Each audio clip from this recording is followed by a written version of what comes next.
Hey, what's up, everybody? This is Charles Sabanson, and welcome you guys to another episode of the Dreamers Pro Show, where we cover everything from sports, hot topics, classic debates, entertainment, and we give you guys a fresh perspective on things and how we see them. And today we got a crazy show for y'all, but before we get into it, please make sure you like the video and subscribe to the channel. So, I woke up this morning to a video that was going absolutely viral between LeBron James and Stephen A. Smith. Apparently, during the game, I'm assuming it's at the end of the game or at halftime, I don't remember, Stephen A. Smith was approached by LeBron James, and the footage showed, and we want to put up the footage for you guys. A footage shows of LeBron approaching Stephen A. Smith, right? And he has some choice words from him. Basically, what I can glean from that audio or from that video is that he was basically saying, "Keep my son out of this bleep," right? Keep my son out of this bleep. That's what I was able to understand.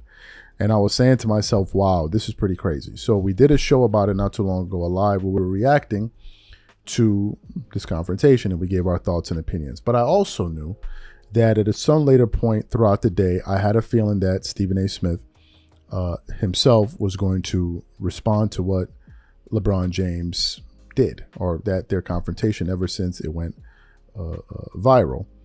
So Stephen A. Smith then took to his Twitter in response to LeBron, and he said, "I don't want to have to address this. I wouldn't have either had it not gone viral. Now I have no choice on at First Take First at 10 a.m. Then the Stephen A. Smith Show on YouTube. Some things just have to be said." So I was very, very keen to hear what Stephen A. Smith was going to say in terms of his rebuttal to LeBron James. So I tuned in today on a segment of ESPN, which is now going viral, to listen to what Stephen A. Smith had to say in response to this altercation. So what we want to do is want to play exactly what he had to say about what took place yesterday between himself and LeBron, and then we're going to come back and continue on the show. Take a listen to that there. You know, I thought long and hard about this over the last few hours because I had no intentions, Molly, of talking about this at all. Yeah. And the reason why is because it was a one-on-one, I wouldn't say a conversation, but it was a one-on-one confrontation.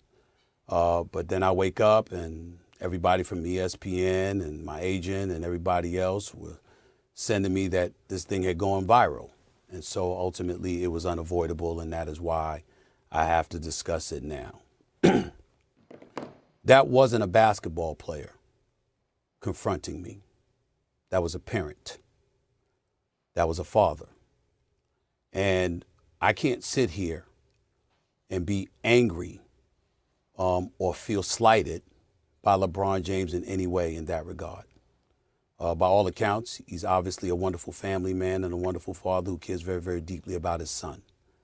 And based on some of the comments that he had heard, or shall I say, I think he thought he heard, he clearly took exception to some of the things that he heard me say. And he confronted me about it. For the record, his agent and friend, Rich Paul, has my number. Maverick Carter, who works under him, has my number. LeBron James knows how to get in contact with me if he wanted to. He never called, because had he called and wanted to talk to me, I would have accepted that call. Had he wanted to see me, I would have flown out and I would have seen him and I would have had a conversation man to man. But that is not what he elected to do. Instead, he elected to confront me while I was sitting courtside. Ari Emanuel, the head of William Morris Endeavor, one of the agencies that represents me, along with Larry David, were sitting courtside. I was with them for the game. And he walked right up to me and he said what he had to say. And apparently he feels like I was slighting his son.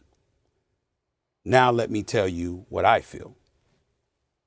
What I would have said if we were in a different environment, because I was not going to engage in a confrontation at that particular moment in that setting. But if we had had that conversation, I would have said to LeBron James, I never would speak negatively about your son.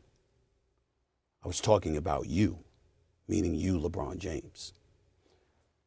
I have nothing but the best wishes for Bronny James. I wish him nothing but the best. I hope that he flourishes into an NBA star. Usually in other sports, we see all-stars, and on occasion, we'll see their children become stars as well. That doesn't really happen with the NBA. I sincerely hope he's the exception. By all accounts, he's a wonderful kid. And I don't know anybody who roots against him, and it certainly isn't me. But in the same breath, at the time that we were talking about him, he was percolating to such a degree that the Bronny James stories had gone viral. And so we had to talk about it. And when I said the things that I said, I wasn't talking about Bronny James because my attitude is he's a rookie. It's going to take some time for him to get himself together. He'll be just fine, especially with J.J. Redick and the staff coaching him. I was talking about the position that he was put in by his dad, because LeBron James has been on the record, and he has said, and I'll read the quote here. There was a quote that he gave in February of 2024. The work and results will ultimately do talking, no matter what the size. If y'all don't know, he doesn't care what mock drafts say. He just works, earned, not given, etc., etc. But he also had said that his son could play on the Lakers right now, and he was better than half the dudes in the NBA. In the aftermath of all of that, he instructed everybody before the draft that y'all want me, draft Bronny. Wherever Bronny is at, that's where I'll be. I'll do whatever it takes to play with my son for a year. It's not about the money at that point. My point months ago was that because of who you are, one of the top 2 players in the history of basketball, in my estimation, there's an immense amount of pressure that comes with that for his son. And when he talked like that, and what have you, anything that goes awry as it pertains to his son, there's going to be a microscopic eye, even more intensified, on Bronny James because of his dad and what his dad had said. And that's when I was talking about, come on, man, this is the situation that you're putting him in. That's where I was coming from. I could be a bit more outspoken about it, but to be quite honest with you, to be in that moment, to have LeBron look at me the way that he did, for me to be a father of 2 daughters, for me to know what fathers, how much love fathers have for their children, and to hear what he had to say, it was all about his son. It was almost as if he was saying, you know, you and I, because he and I don't necessarily vibe, it's high and by, we keep it moving. Neither of us lose sleep over it, and it's been that way for years. But it was like he was saying, keep that between me and you. So you heard what Stephen A. Smith had to say. I want to say this quickly, that when we did our live, I said that I can understand the standpoint from which LeBron James was coming from, because he's a father. And as a father, as myself, and I'm sure as many fathers watching this particular show, if something is being said about your kids that you deem to be negative, you're obviously not going to feel good, right? You're not going to feel good. Whether it's right or wrong, you're not going to feel good. So I understand LeBron's position. What I don't understand is Stephen A. Smith's thoughts. I like the fact that he acknowledged where LeBron was coming from, because I said the same as well on our live, even before seeing him speak. However, I believe he let him off the hook. And the reason I believe he let him off the hook was because he essentially let LeBron basically control how people ought to react to Bronny James. The fact of the matter is, Bronny James is a professional NBA player. He plays in the National Basketball Association. He earns millions to do so. So you're allowed to be critiqued on your game. Thus far, that's all I've heard people say when they refer to Bronny James, his game, not him, the person. And it's something that every player goes through, even the good ones. You know, even the good guys, even the good players get criticized, right? So to me, although I understand where LeBron was coming from, I don't understand how he was able to then rationalize that. But then again, you're a parent and you're dealing in emotion. I understand that. But I would have expected Stephen A. Smith to push back a little bit further, because I don't believe what he was saying about Bronny was negative. Now, he said that my comments were directed towards LeBron.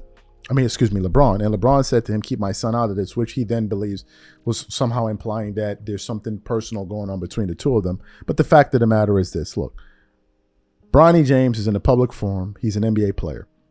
LeBron said his son is better than half the league. If you put your son in those type of expectations, people are going to have views on him. And they always can't be positive. We don't live in la-la land. We don't live in la-la land. And you don't get to control how people react to what you say and do. You don't get to control that. People have a right to react however they choose to. It's just the nature of the world. So for you to try to curtail everybody's comments and their decisions, I think is wrong. You don't get to tell everybody what to do. Especially, you just be like, okay, I'm going to do this. React to it the way I want you to react to it. And if you don't react to it that way, I'm going to approach you. Come on, man. You're going to be approaching a lot of people then, because a lot of people say things. And it also makes me think that you're only okay with people saying good things. I mean, there are people out there that talk about Bronny James and they say positive things all day. Is LeBron going to approach them? Of course not, because they're saying nice things. I mean, it's just the world we live in, man. It's the world. What are you going to do? Shield Bronny from criticism? It ain't going to work. LeBron went through criticism. Everybody goes through it, even the great players. You know, I understand it hit home, but look, I never saw LeBron approaching these guys when they were trashing Russell Westbrook. Don't keep my teammate out of this. No, because why? It's part of the point. He's his own man. He's his own individual. He should deal with it. So what are we going to do? Like, what are we going to do? Like, come on. But these are my thoughts. I expected a much stronger response from Stephen A. Smith. But look, these are just my views. Whatever you guys think, please leave your thoughts and comments in the comment section. We catch you guys on the next show, and I'm out. Peace.